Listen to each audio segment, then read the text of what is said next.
শত চেষ্টা করেও এই ফুড ব্লগটা ছাড়তে পারলাম না, তার জন্য কিন্তু দায়ী আপনারাই। আগের একটা ফুড ব্লগের ভিডিওর ভিউজ হচ্ছে 1.1 মিলিয়ন, ইনকাম 7,430 টাকা, আর সেই ব্লগটা করতে খরচ 2,500 টাকা। তার মানে 4,930 টাকায় লাভ। দারুণ ব্যবসা। তো যেহেতু লাভ হচ্ছে, চলেন এই বাড়তি লাভের টাকাটা নতুন একটা ফুড ব্লগে ইনভেস্ট করা যাক। দেখি ফুড ব্লগটা করতে লাভের অংশের কত টাকা খরচ হয়। রেগুলার রেস্টুরেন্টের ফুড ব্লগ যেহেতু এখন আর মানুষ খাচ্ছে না, তার মানে আমাকে একটা ডিফারেন্ট টাইপের রেস্টুরেন্টে যেতে হবে। তাই আজকে আমরা যাচ্ছি একটা টার্কিশ রেস্টুরেন্টে, নাম হচ্ছে তুর্কি ব্লিস, লোকেশন বনানীতে। এখন ঘটনা হচ্ছে টার্কিশ খাবার সম্পর্কে কিন্তু আমার কোনো আইডিয়া নাই, এমনকি একটা খাবারেরও নাম বলতে পারবো না। না, একটা জানি, বাকলাভা। এখন আপনি বলতে পারেন যে আপনি খাবারের নামই জানেন না, কিভাবে একটা টার্কিশ রেস্টুরেন্টে গিয়ে ফুড ব্লগ করবেন? ভাই, ফুড ব্লগ করার জন্য খাবারের নাম জানাটা খুব একটা জরুরি না।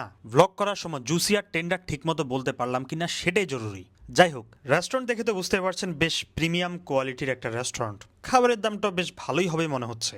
এখন কথা হচ্ছে এই টাকার ভেতরে আজকের ব্লগটা কমপ্লিট করতে পারবো কিনা সেটা এখন চিন্তার বিষয়। তবে রেস্টুরেন্টের ভেতরে এই টার্কিশ ভদ্রলোককে দেখেই বুঝতে পারলাম উনি হচ্ছে এখানকার শেফ। তার মানে এখানে আমরা অথেন্টিক টার্কিশ খাবারটা পাচ্ছি, এবং সেটা বাংলাদেশে বসে ঢাকাতে হাতে গোনা বর্তমানে 6 থেকে 7টা টার্কিশ রেস্টুরেন্ট পাবেন। বাংলাদেশিদের কাছে কিন্তু বর্তমানে টার্কিশ খাবার বেশ জনপ্রিয় হয়ে উঠছে। তাই একের পর এক টার্কিশ রেস্টুরেন্টও কিন্তু হচ্ছে। যেমন এই রেস্টুরেন্টটা কিন্তু একদমই নতুন। রেস্টুরেন্টের ভেতরের ইন্টেরিয়র বা লাইটিং যতটা সুন্দর, তাদের ওয়াশরুমটা কিন্তু আরও বেশি সুন্দর।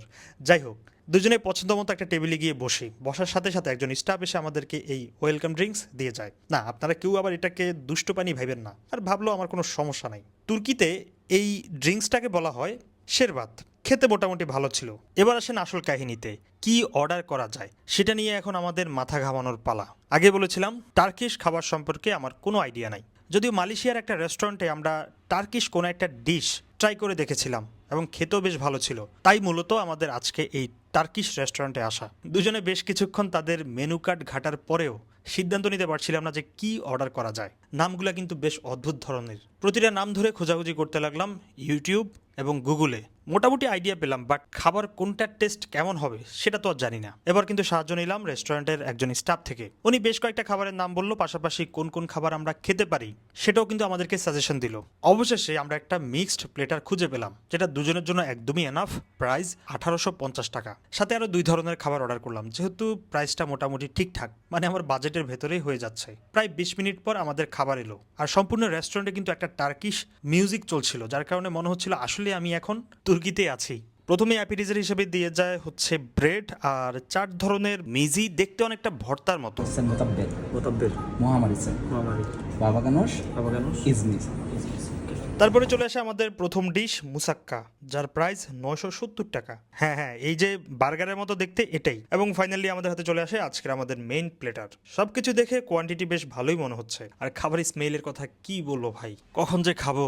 যাই হোক, যেহেতু আমি একজন ফুড ব্লগার, রেস্টুরেন্টে এসে কি খেলাম সেটা কিন্তু বড় বিষয় না। বড় বিষয় হচ্ছে খাবারগুলো শর্ট ভালোভাবে নিতে পারলাম কিনা। এমন ভাবে নিতে হবে যাতে মানুষের জিভে জল চলে আসে। যাই হোক, এই প্লেটারে কি কি পাবেন সেটা একটু বলে দেই। যেমন চিকেন আদানা কেবাব, ইজগানা কোপ্তে meatball, shish chicken, chicken wings, beef উরপে কেবাব বা চিকেন ফ্রেঞ্চ ফ্রাই, রাইস, ফাইন্ডিক, লামাচুন মানে পিৎজা আর কি, আর টুকটাক সালাদ। এখন কথা হচ্ছে যে খাবারগুলো খেতে কেমন। প্রথম আমরা ব্রেড দিয়ে ট্রাই করি হচ্ছে এই 4 রকম ভর্তা অথবা সসের মতো দেখতে যেই জিনিসটা, এটা খেতে তেমন একটা টেস্টি ছিল না। তারপরে আসা হচ্ছে মেইন প্লেটার। এখানে আমরা যা যা পাচ্ছি তা কিন্তু দুজন খাওয়ার জন্য তো একদমই এনাফ। আর প্লেটারের বেশিরভাগ খাবারই হচ্ছে কাবাব টাইপের।